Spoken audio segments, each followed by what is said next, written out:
오늘 하나님께서 우리에게 허락해 주신 말씀은 고린도전서 15장 23절과 24절 말씀입니다. 우리 함께 읽겠습니다. 그러나 각각 자기 차례대로 되리니 먼저는 첫 열매인 그리스도요, 다음에는 그가 강림하실 때에 그리스도께 속한 자요, 그 후에는 마지막이니 그가 모든 통치와 모든 권세와 능력을 멸하시고 나라를 아버지 하나님께 바칠 때라. 아멘.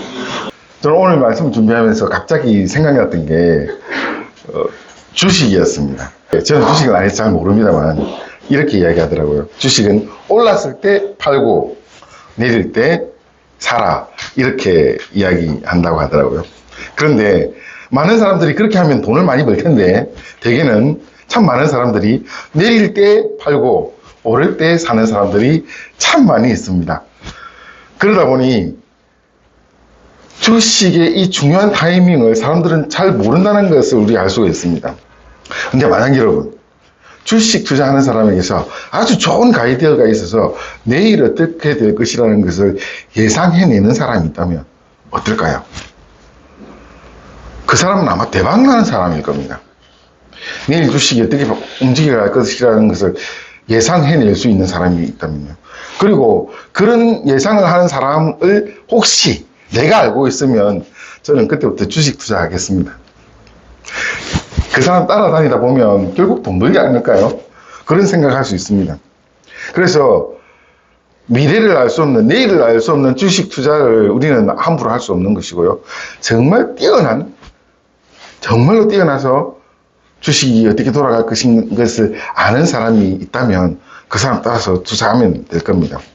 근데 왜 제가 뜬금없이 주식 이야기를 했는가 하면 오늘 우리가 읽었던 이 말씀에 이런 주식 투자에 좋은 가이드가 있으면 대박 나듯이 우리 영혼에 좋은 가이드가 우리를 대박 나게 하는 말씀이 오늘 우리가 읽었던 바로 이 말씀입니다. 제가 다시 한번 이 말씀 읽어보겠습니다. 그러나 각각 자기 차례대로 드리니 먼저는 첫 열매인 그리스도요, 다음에는 그가 강림하실 때에 그리스도에게 속한 자요, 그 후에는 마지막이니 그가 모든 통치와 모든 권세와 모든 능력을 멸하시고 나라를 하나님 아버지께 바칠 때라. 성도 여러분, 우리는 부활의 믿음을 가지고 살아가는 사람들입니다. 그런데 이 부활의 믿음은 순서가 매우 중요합니다. 이 순서가 없이 부활의 믿음을 가지고 있다면 그건 이단입니다. 그 있을 수가 없는 일이 되는 거죠. 성경에는 분명하게 부활의 순서를 이야기해주고 있습니다. 첫 번째가 바로 첫 열매인 그리스도입니다. 그리고 두 번째가 예수님께서 강림하실 때 그리스도께 속한 자가 두 번째에 해당합니다. 이 두 번째에 해당하는 사람들이 저와 여러분입니다. 그리고 세 번째도 있습니다. 이 세 번째는 마지막이라고 이렇게 딱 표현했는데 예수님께서 이 모든 통치와 모든 권세와 능력을 멸하시고 즉 없앤다는 겁니다. 끝을 내고 나라를 하나님 아버지께 바칠 때가 그 마지막 때인데 그때에 부활이 있다는 겁니다. 그런데 이 마지막 때의 부활은요 좀 끔찍합니다. 왜 끔찍한지는 다음 주에 제가 자세하게 이야기할 겁니다. 근데 이 순서가 왜 이렇게 중요한가? 부활의 순서가 중요한 이유는요, 하나님께서 이것을 계획하시고 이끄시기 때문입니다. 내가 내 개인적으로 노력해서 부활을 할 수 있다면 아마 우리 인생 가운데 이 부활의 생각, 부활의 방법, 부활의 지식을 가지고 있는 사람은 소위 말해서 세상에 많은 사람들에게서 마치 신처럼 받들어지는 사람이 될 겁니다. 근데 그런 사람은 없거든요. 그럴 수는 없거든요. 왜냐하면 인간이 어떤 노력을 하고 어떤 힘을 발휘하더라도 스스로의 방법으로 부활할 수는 없습니다. 부활은 오직 하나님께 속한 것이고 하나님께서 계획하시고 하나님께서 이끄시고 하나님께서 행하셨습니다. 그래서 인간이 가지고 있는 개인적인 비전으로는 이게 부활이라는 것이 진행될 수가 없습니다. 그래서 사람은 스스로 구원받을 방법이 없습니다. 아무리 자기가 능력을 발휘해서 노력을 한다 해도 이것은 철저하게 하나님께 속한 것이기 때문에 우리가 하나님을 움직여 갈 수 없다는 것입니다. 그렇기 때문에 우리는 이 부활 부분에 대해서 철저하게 하나님을 의지할 수밖에 없습니다. 만약에 제가 이런 생각을 해봤습니다. 만약에 내가 어떤 노력을 해서 부활할 수 있다면 그 부활은 얼마나 불안할까? 불안정할까? 그리고 내가 이 부활을 얻기 위해서 얼마나 많은 노력을 해야 될까? 그러나 하나님께서는 이 부활에 대해서 정하신 규칙 안에 우리를 두시고 그 부활의 길을 가게 하셨습니다. 내가 스스로 저와 여러분이 아무리 발부둥 쳐들어도 이 부활의 길을 우리가 만들어 갈 수는 없다는 거죠. 그런데 뜻밖에도 우리 주변에 이렇게 부활의 길을 가려고 발부둥 치는 사람들이 있습니다. 예를 들어요. 신천지가 그렇습니다. 통일교가 그렇습니다. 그 외에도 제가 아주 대표적으로 몇 가지만 딱 이야기했지만 그 외에도 이름이 이렇게 드러나지 않았지만은 많은 종교들이 이 부활의 길을 가기 위해서 팔부둥 치는 그런 곳이 있습니다. 여러분, 굉장히 유명한 종교 중에 부활의 길을 가기 위해서 발부둥 치고 있는 어느 한 종교가 있습니다. 뭘까요? 천주교입니다. 천주교도 내가 사람이 열심히 노력하면 구원에 이를 수 있을 것이라고 이렇게 생각하는 루트를 하나 딱 정해놨습니다. 그리고 성경에 있는 말씀대로 또 이렇게 구원받을 수 있다고도 이야기합니다. 그러니까 이 두 개의 루트가 동시에 있는 거죠. 그런데 여러분, 만약에 여러분에게 내가 노력해서 구원받을 것과 하나님께서 우리를 일방적으로 구원해 주시는 것과 이게 딱 주어진다면 여러분 뭘 선택하시겠습니까? 뜻밖의 내가 할 수 있는 길을 찾으려고 합니다. 하나님께서 우리에게 주시는 이 구원은 오리무중이거든요.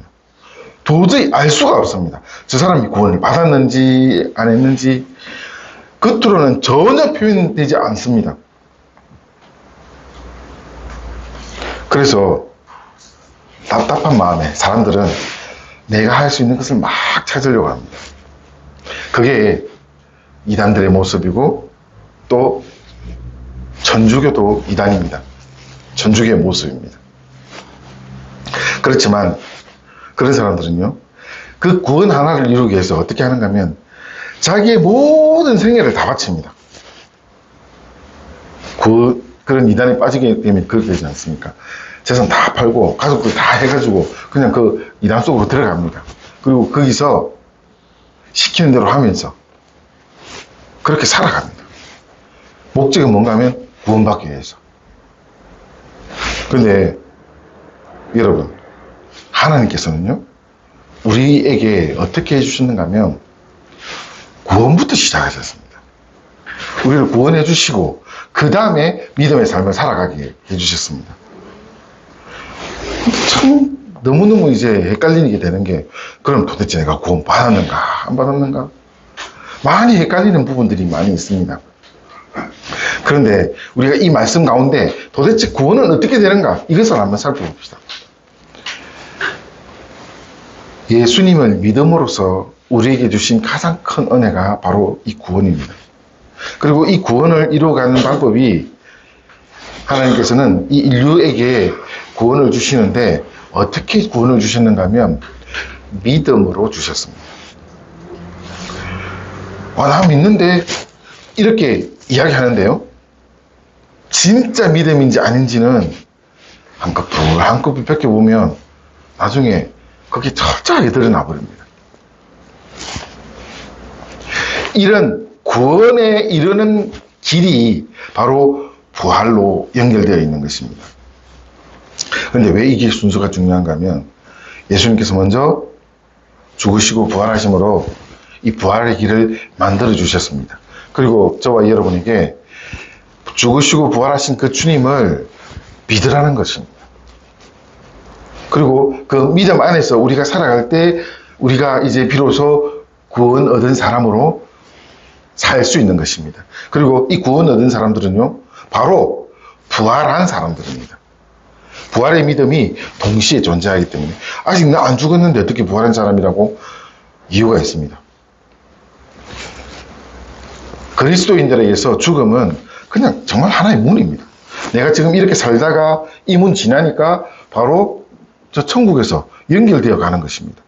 이게 우리의 죽음의 모습입니다.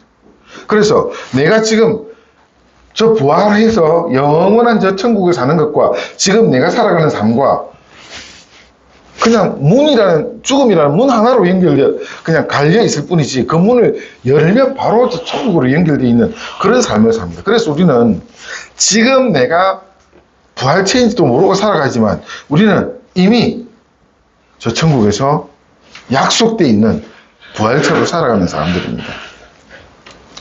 그런데 이 구원에서 그리고 부활과 영생에서 순서가 왜 이렇게 중요한가?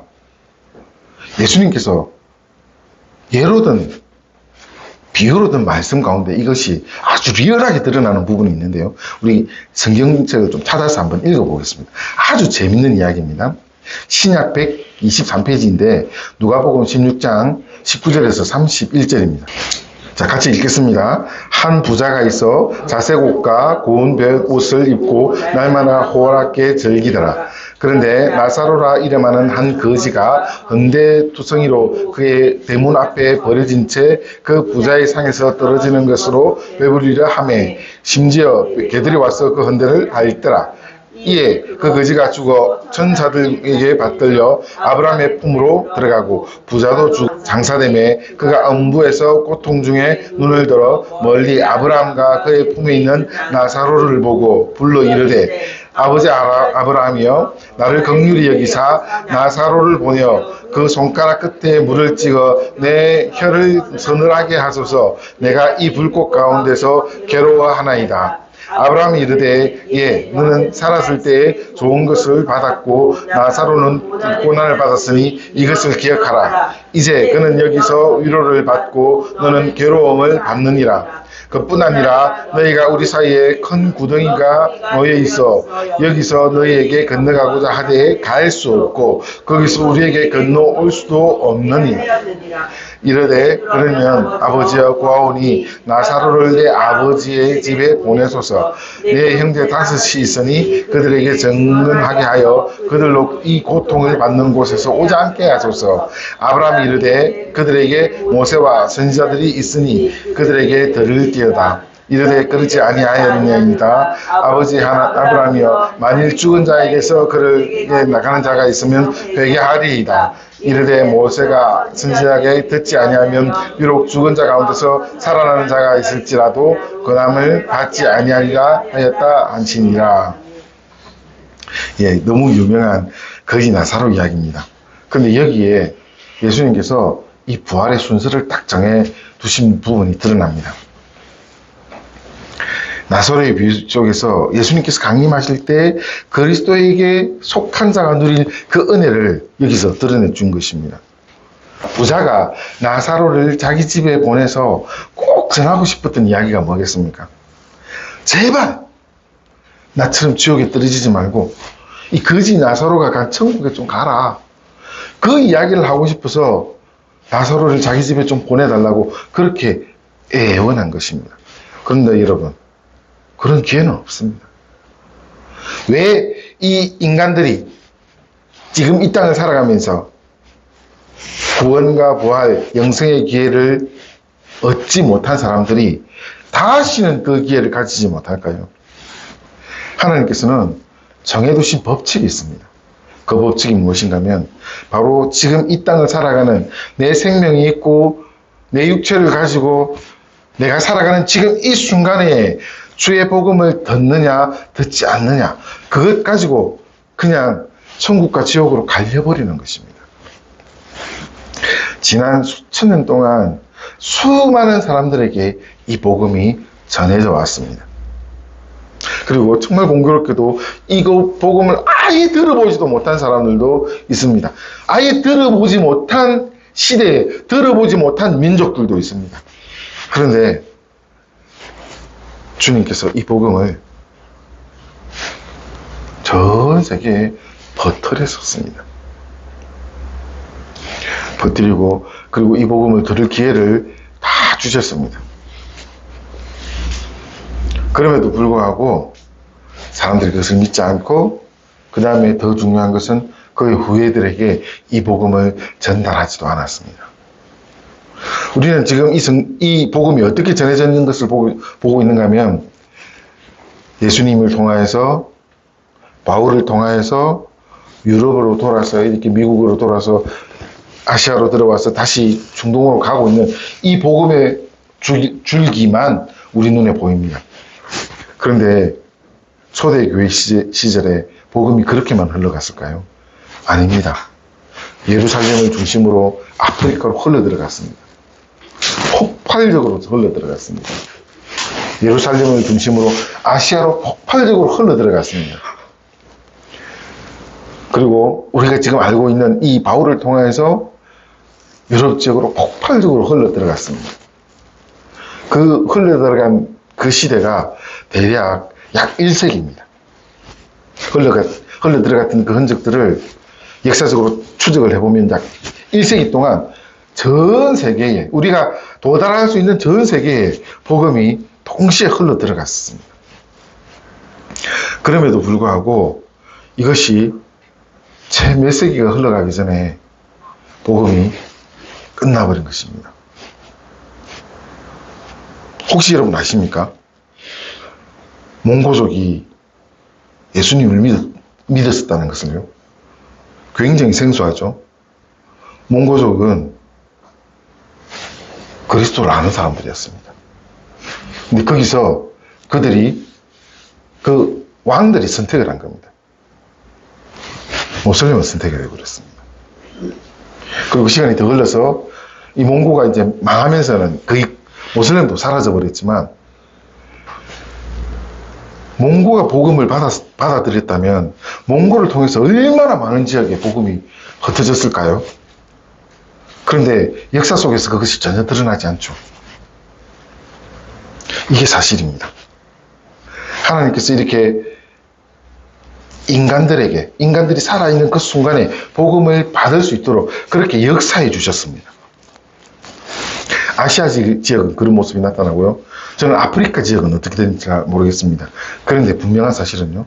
아프리카 지역에는 이집트가 있었고 그리고 그 이집트를 통해서 수많은 복음들이 북아프리카 지역과 그 위에 다른 지역으로 흘러 들어갔습니다. 이거는 충분히 상상해 볼 수 있는 문제입니다. 그런데 지금 우리가 알고 있는 이 세계사 속에서는요, 오로지 이 복음이 계속 유지되고 있었던 것이 유럽 지역이었고, 지금 그것이 미국으로 넘어갔고, 현대사에서는 이 아시아 지역으로 넘어와서 지금은 중동으로 가려고 하는, 중동으로 들어가고 있는 이 모습으로 우리에게 보일 뿐입니다. 그렇지만 여러분, 하나님께서는 1세기 때 전 세계에 복음이 흩어지게 만들어 주셨습니다. 1세기 때 그렇게 하시고 그 뒤에 몇 세기 동안 계속 이 복음이 흩어져 나가게 역사하셨습니다. 그런데도 불구하고 사람들은 잊어버렸습니다. 복음을 받아들이지 않았습니다. 그래서 하나님께서 역사해 주셔서 복음이 전해지고 그 복음을 받은 사람들은 구원받은 사람들이고 그렇지 못한 사람들은 억울하지 않는가? 인생 중에 누구도 억울하다고 이야기할 수가 없습니다. 그 복음의 기회들이 다 있었고 우리의 조상들이 그 복음을 받아들이지 않았고 그냥 이렇게 되었을 뿐입니다. 그리고 나사로가 간절하게 그렇게 원하면서 제발 죽은 사람들 중에 누가 좀 가서, 특히 지금 나사로를 이야기했죠. 부자가 우리 집에 있던 이 거지 나사로가 우리 집에 가서 내 형제들에게 이야기하면 그 사람들 믿을 겁니다. 그래서 제발 좀 가서 이야기하게 해주십시오 했는데 하나님께서 그 기회를 전혀 허락하지 않습니다. 하나님께서 허락하시는 기회는 언젠가 하면 지금 저와 여러분처럼 살아있는 바로 지금 이 순간입니다. 살아있는 지금 이 순간에 우리가 복음을 듣게 되고 살아있는 지금 이 순간에 복음을 받아들인 그 사람이 구원받은 사람으로 살게 되는 것입니다. 그 외에 다른 기회는 없습니다.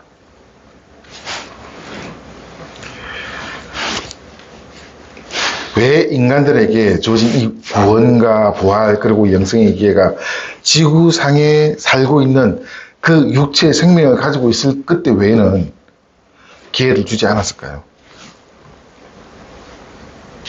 하나님께서는 이 복음을 믿는 자들을 통해서 전달되게 해주셨습니다.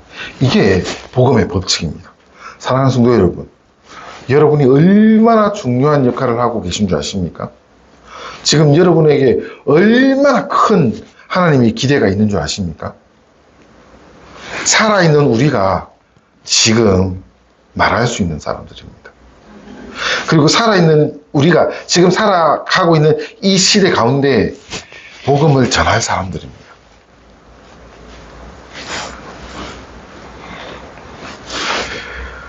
그런데 이 살아있는 이 순간에 복음이 전해지는 거 말고 다른 방법을 막 사람들은 찾으려고 합니다. 왜냐하면 구원의 영생을 누리지 못하고 죽은 조상들이 생각이 나거든요. 그래서 다른 방법을 막 찾으려고 합니다. 그것이 가장 대표적인 부분이 바로 천주교의 연옥설입니다.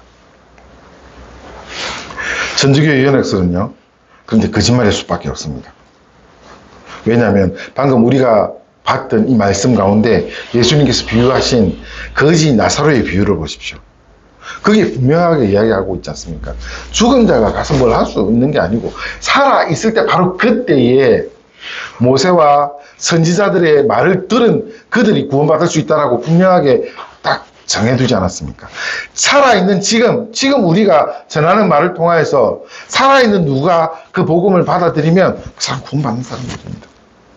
그런데 그렇지 않고 전주교처럼 죽은 나의 조상들이 연옥이라는 곳에 가 있는데 내가 열심히 노력해서 열심히 정성을 다해서 교회를 섬기고 하나님을 섬기면 하나님께서 나의 조상에게 천국 갈 기회를 주실 것이야.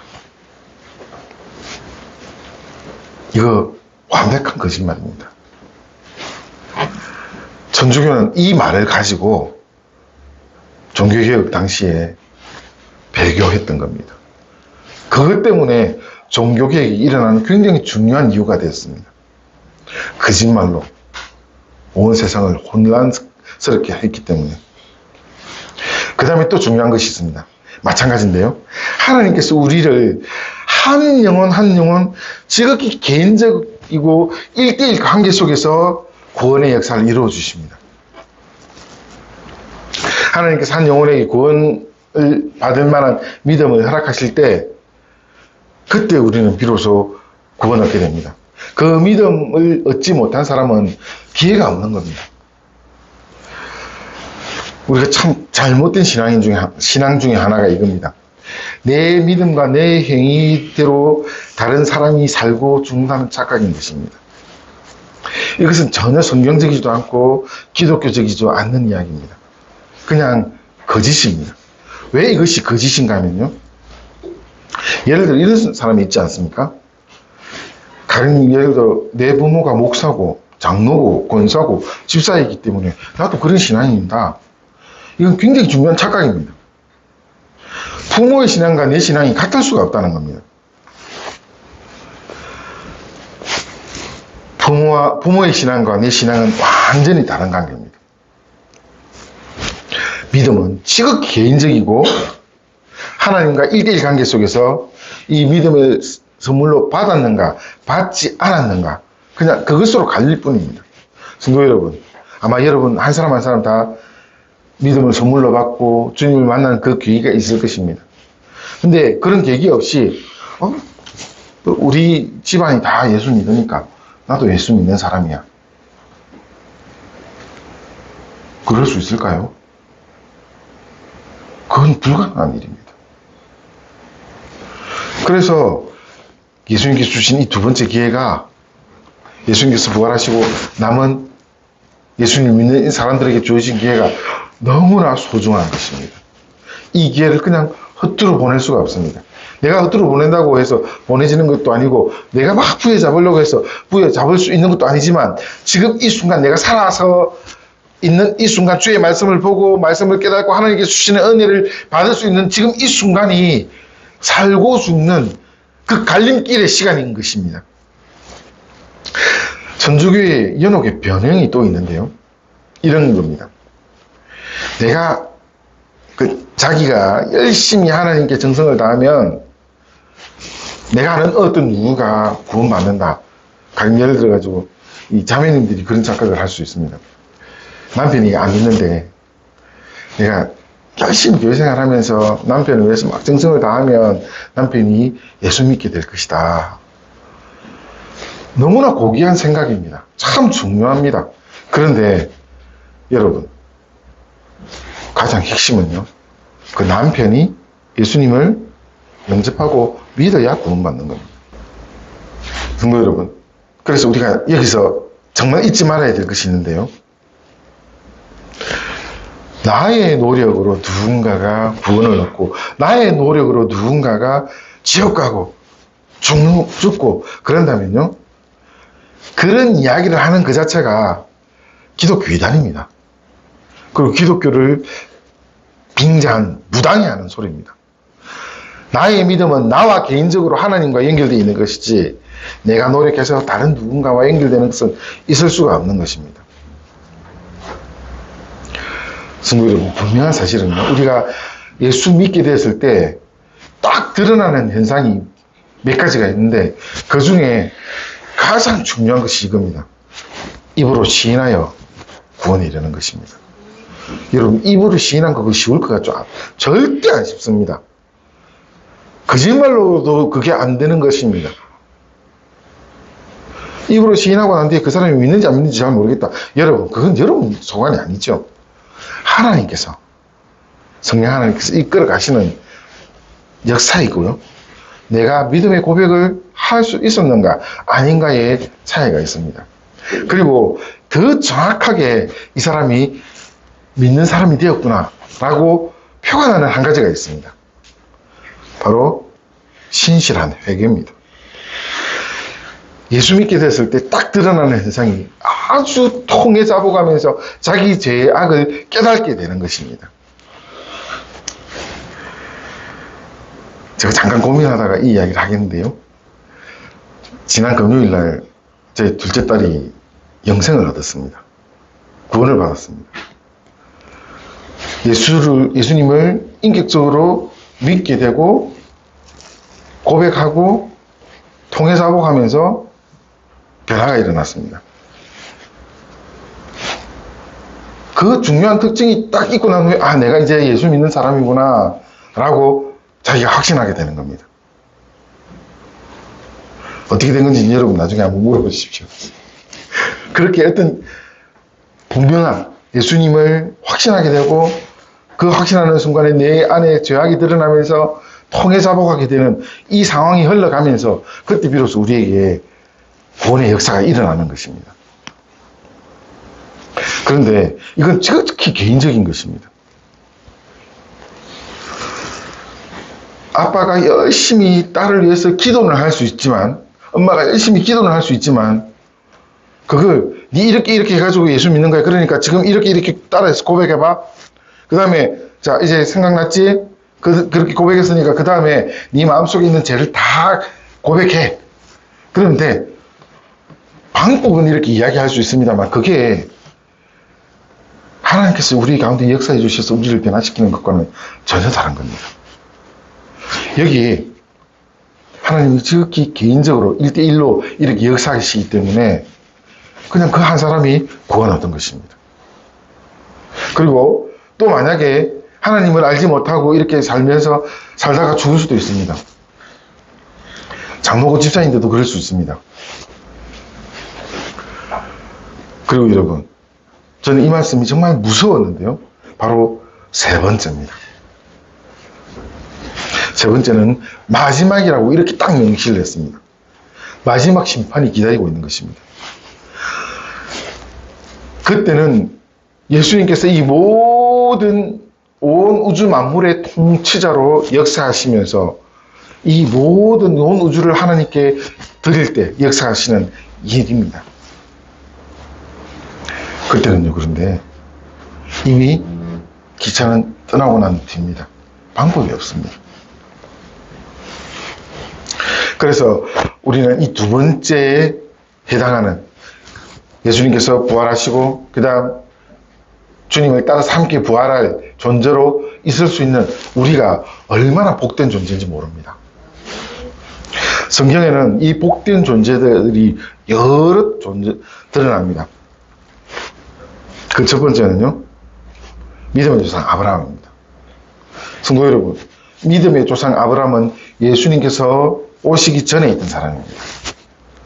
그리고 이스라엘 왕 다윗입니다. 다윗도 예수님께서 오시기 전에 예수님을 믿었던 사람입니다. 구약의 수많은 사람들 중에서도 그런 사람들이 있습니다. 오실 예수님을 믿으며 바라며 주님을 소망했던 사람들입니다. 이들이 두 번째 해당하는 사람들입니다. 신약 시대는 어떻습니까? 예수님을 믿고 육체의 사망에 이른 사람들이 있습니다. 그 사람들이 그 대상입니다. 지금 현재 죽어 있지만 앞으로 주님께서 재림하실 때 그들은 우리와 함께 동시에 보게 될 것입니다. 예수 믿는 사람들이, 예수 믿고 구원받은 사람들이 죽어 있다가 나중에 재림하실 때 부활하지 않습니까? 그것은 우리의 시간입니다. 사람의 시간에서는 뭐 몇천 년 전에 죽었고 몇 년 전에 죽었고 이 사람들이 나중에 예수님께서 부활하실 때 이제 우리와 함께 부활하게 될 것이다. 이건 사람들의 시간 속에서는 그렇게 되지만 여러분, 하나님의 시간은 어떨까요? 하나님은 이 시간을 창조하신 분입니다. 그래서 이 시간은 하나님 안에 있는 것입니다. 하나님께서 보실 때 아브라함이 죽은 것이나 아담이 죽은 것이나 다윗이 죽은 것이나 다 한 선상에 있는 것입니다. 시간의 한 선상에 있는 것입니다.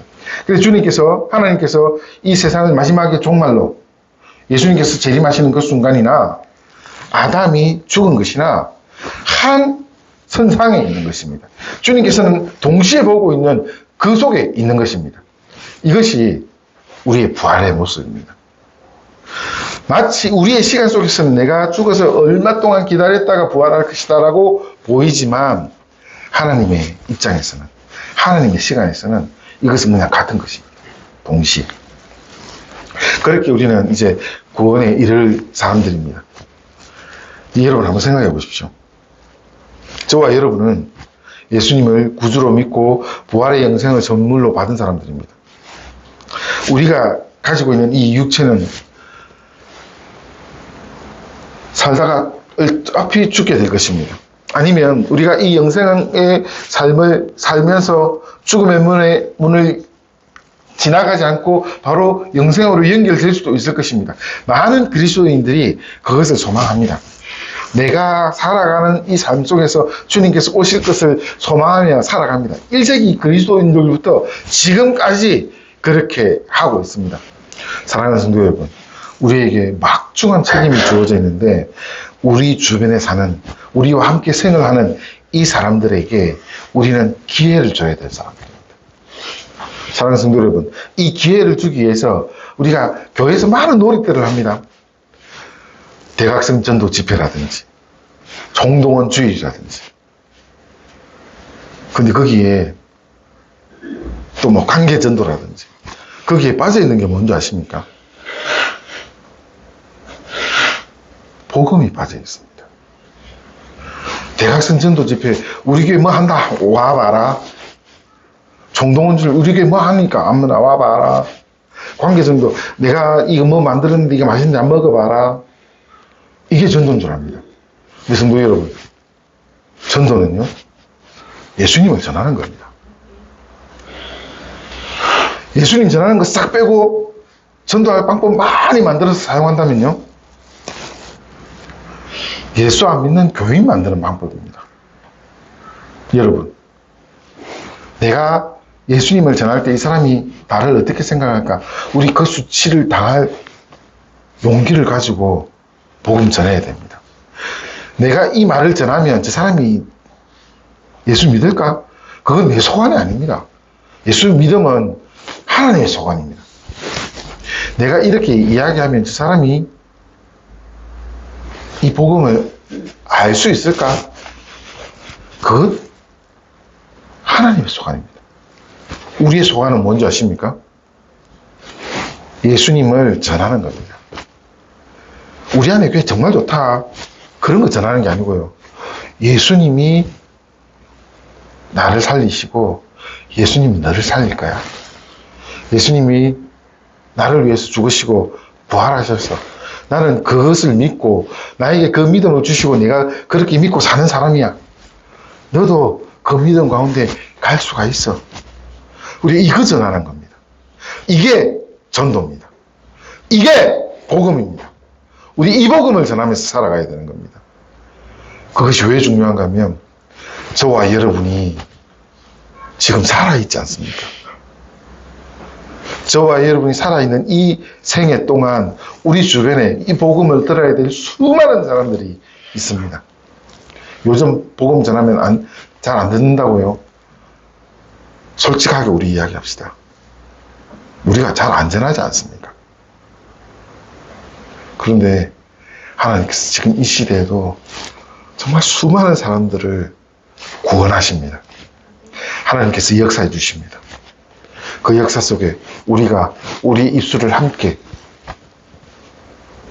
헌신하면 하나님께서 저와 여러분의 그 목소리를 통해서 주님께서 또한 한 생명을 살리실 것입니다. 우리 함께 찬양하겠습니다.